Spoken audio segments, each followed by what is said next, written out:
नाज़रीन इकराम, अरबों से मुतालिक बेशुमार पेशन गोइयाँ हुज़ूर अकरम सल्लल्लाहु अलैहि वसल्लम की अहादीस मुबारका में मौजूद हैं और इन ममालिक की मौजूदा सूरत हाल को देखते हुए ऐसा लग रहा है कि बहुत जल्द ये सच साबित होने वाली हैं, क्योंकि वाज़े तौर पर देखा जा सकता है कि रवां साल में इस्लाम पर होने वाली तनकीद और इस्लाम मुखालिफ लोगों पर बजाय कोई एक्शन लेने के इन ममालिक ने मुकम्मल तौर पर चुप साध ली है। जिसकी एक हालिया मिसाल ये भी है कि मुत्तहिदा अरब अमारात ने गुस्ताखे रसूल फ्रांसीसी सदर इमैनुअल मैक्रोन का बाइकाट करने के बजाय इसका साथ दिया है। दोस्तों, बात यहीं पर ख़त्म नहीं होती, बल्कि दुबई और मुत्तहिदा अरब अमारात ऐसे ऐसे कवानीन लागू करवाने जा रहे हैं जिन्हें इस्लाम में सिरे से ही हराम करार दिया गया है। शराब जिसे इस्लाम में हराम करार दिया गया है और तमाम इस्लामी ममालिक में इसकी फरोख्त पर पाबंदी है, अरब हुक्मरानों की तरफ से इसको न सिर्फ जायज़ करार दे दिया गया है, बल्कि जब से सऊदी वली अहद शहजादा मोहम्मद बिन सलमान इक़्तिदार में आए हैं, इसके बाद सऊदी अरब में ड्रामाई अंदाज में तब्दीलियां रूनुमा हो रही हैं। तमाम हदों को उबूर करते हुए अरब ममालिक के मुनाफिक हुक्मरान खुल्लम खुला हराम अशिया को हलाल में तब्दील कर रहे हैं। ऐसी चीजें जिन्हें अल्लाह ताला ने हराम करार देते हुए सख्त गुनाह के जुमरे में शामिल किया है। जी हाँ दोस्तों, शेख अब्दुल अजीज अल शेख ने शराब नोशी और जना जैसे कबायर की सऊदी अरब में इजाजत दे दी है। एक हालिया रिपोर्ट के मुताबिक इनके मुताबिक इस्लाम के मुफ्तियों से ऐसे अहकामात नहीं जारी होने चाहिए जिनमें मुसलमान अपने दीन से मुतनफिर हों, और ना ही इस किस्म के फतवे जारी होने चाहिए जो मुल्क को आलमी तौर पर माजूल कर दें। और अगर मुल्क की तरक्की और खुशहाली के लिए शरई तौर पर तहरीम शुदा चीज़ों को हलाल करार दे दिया जाए तो इसमें क्या हर्ज है। इसी तरह इनके मुताबिक अगर मौजूदा दौर में किसी शरई हुक्म से मुसलमानों के मफादात को नुकसान हो रहा है तो इसे मुअत्तल करने में कोई हर्ज नहीं। मिसाल के तौर पर अगर गैर मुल्की टूरिस्ट के गैर शरई जिनसी ताल्लुकात और शराब नोशी से मुल्क को फवायद हासिल होते हैं तो इसमें रियासत की जानिब से कोई रुकावट नहीं होनी चाहिए। हाँ, अलबत्ता इतना जरूर किया गया कि इन अफाल से हरमैन शरीफैन का तकद्दुस पामाल ना हो, बल्कि इस गर्ज के लिए मखसूस जगहों का तयन किया जाए तो बेहतर होगा। मोहतरम ख़वातीन और हज़रात, ये बात तो यकीनी है कि जब किसी चीज़ को जायज़ ही करार दे दिया जाए तो इसके बाद अवाम इस बात का कहाँ ख्याल करती है कि वो किस जगह पर मौजूद हैं।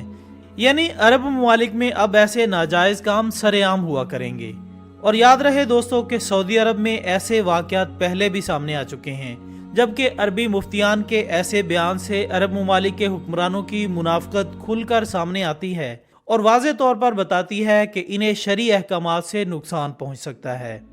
यानी ये फतवे देने वाले अरब हुक्मरानों के मुफ्तियों की नज़र में जना और शराब नोशी जैसे बड़े गुनाहों से फ़वाइद हासिल होते हैं। यानी खुल्लम खुला यहाँ शैतान की पैरवी की जा रही है, जिसने हज़रत आदम अलैहिस्सलाम को दरख्त के फ़वाइद बताकर गुनाह के मुर्तकिब को जायज़ बनाया था। इसी शैतान की रविश पर चलते हुए अब इन गुनाह कबीरा को इंसानियत का फ़ायदा बताकर जायज़ करार देने की कोशिश की जा रही है। यानी अब इस्लाम और शरई अहकामात भी सऊदी बादशाह की मर्जी से तय होंगे। जो इन्हें अच्छा लगेगा वो हलाल और जो बुरा लगेगा वो हराम होगा। इस्लाम के अहकामात का इस अंदाज से मजाक उड़ाने वालों का माजी में हाल सब मुलाहिजा कर सकते हैं। आज ऐसों का नामो निशान बाकी नहीं है। अंबिया किराम अलैहिमुस्सलाम की सरजमीन कहलाया जाने वाला ये मुल्क इस काबिल था, यहाँ इस्लाम की सबसे बढ़कर पैरवी की जाती ताकि दुनिया इस्लाम इससे मुतासिर हो। लेकिन दजाली हथकंडों का सबसे पहला वार भी इन्हीं पर हुआ जो कि मुसलमानों को इनकी सबसे मोहतरम और मुकर्रम जगह से मुतनफिर करने के दर पे हैं। अब चूंकि तमाम बुराइयों की जड़ पकड़ लेने के बावजूद इन ममालिक में अभी भी शराब पीने वाला और जना करने वाला बुरा और मुजरम ठहराया जाता था, जिसकी वजह से दुनिया के अरब ममालिक समेत एशियाई हिस्से में खानदानी निज़ाम के वजूद को मुस्तहकम हैसियत मिली। लेकिन अब यहाँ भी इसी सबब को कमज़ोर करने की कोशिशें की जा रही हैं और जना के फ़रोग के लिए हौसला शिकनी की बजाय हौसला अफजाई की सूरतें इख्तियार की जा रही हैं, जिसके लिए इन कोशिशों को आलमी इदारों हत्ता के अक़वाम मुत्तहिदा की सरपरस्ती भी हासिल है। अक़वाम मुत्तहिदा के बाज़ इदारों की तरफ से दुनिया भर की हुकूमतों पर अस्काते हमल को कानूनी जवाज़ फराहम करने और माने हमल मेडिसन को हर सतह पर आम करने के लिए जो मुसलसल जोर दिया जा रहा है, अपने नताइज के हवाले से वो भी जना की हौसला अफजाई की मुहिम का हिस्सा है। दोस्तों, इन तमाम जराइम को खुलेआम जायज़ करार देने के पीछे वजह यह बताई जाती है کہ چونکہ ان جرائم پر قابو پانا مشکل ہوتا جا رہا ہے، اس لیے انہیں جرائم کی فہرست سے نکال کر قانونی جواز کی سند فراہم کر دی جائے، جس کی مثال میں مغربی معاشرے کی اس روش کا ذکر کیا جاتا ہے کہ جب ہیروئن اور چرس کے استعمال کو کئی عرصہ تک جرم سمجھا جاتا تھا اور اس کی تیاری کو روکنے کے لیے مغربی ممالک اور ادارے کروڑوں ڈالر سالانہ خرچ کر رہے تھے۔ افغانستان میں پوست کی کاشت میں مسلسل اضافہ اسی حوالے سے مغربی ممالک کے لیے درد سر بنا ہوا تھا اور ہیروئن کی سمگلنگ پر بعض ممالک میں موت کی سزا تک مقرر تھی۔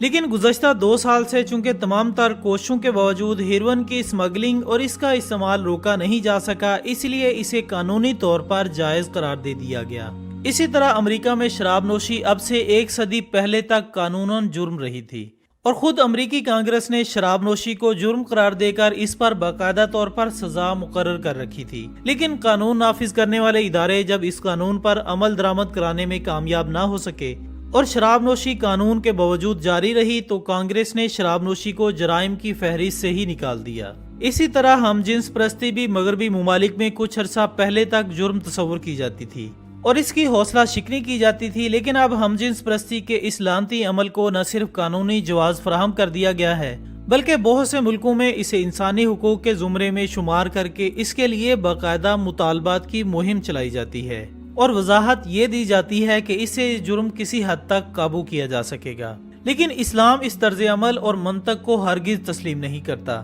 اسی وجہ سے وہ حرام اور حلال کے قطعی دائرے میں سوسائٹی کو دخل اندازی کا حق نہیں دیتا کہ حرام اور حلال کے تصورات بھی بدلتے رہیں۔ اسلام کا قانون یہ ہے کہ جن چیزوں کو اللہ تعالیٰ نے قطعی طور پر حرام قرار دے دیا ہے، ان کی حرمت کو کوئی بھی منسوخ نہیں کر سکتا اور نہ ہی ان کے جرم ہونے کی حیثیت تبدیل کی جا سکتی ہے، کیونکہ جو چیز انسان کے لیے نقصان کا سبب ہے وہ ہر صورت میں نقصان دہ ہی رہے گی، کبھی بھی اس پر نفع بخش ہونے کا لیبل لگانے سے اس کی حیثیت تبدیل نہیں ہو سکتی۔ یہی حال شراب اور زنا کا ہے کہ اگر اللہ عز و جل کی طرف سے اس کے نقصان دہ ہونے کے سبب اس پر پابندی ہے تو ہر اللہ کے ماننے والے پر لازم ہے کہ وہ آنکھیں بند کر کے اس کے نقصانات کو مانے۔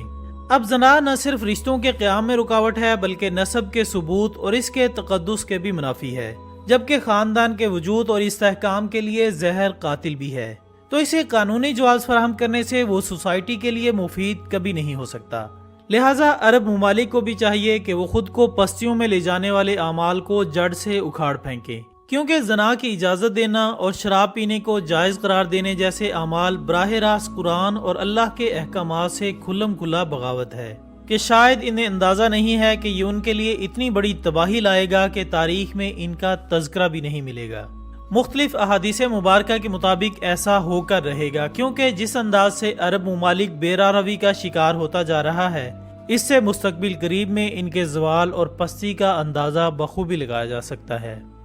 آخر میں اللہ تعالیٰ سے دعا ہے کہ وہ دین اسلام کی اشاعت میں ہمیشہ مسلمانوں کو توفیق بخشے، آمین ثم آمین۔ اس کے ساتھ ہی ہماری آج کی اس ویڈیو کا اختتام ہوتا ہے۔ اس ویڈیو کو اپنے تمام سوشل میڈیا اکاؤنٹس پر زیادہ سے زیادہ شیئر کیجیے گا اور کمنٹس کی صورت میں اپنی رائے دینا ہرگز مت بھولیے گا۔ ہماری اگلی ویڈیو آنے تک اپنا دوستوں، رشتہ داروں اور گرد و نواح کے تمام لوگوں کا بہت خیال رکھیے گا۔ اللہ حافظ۔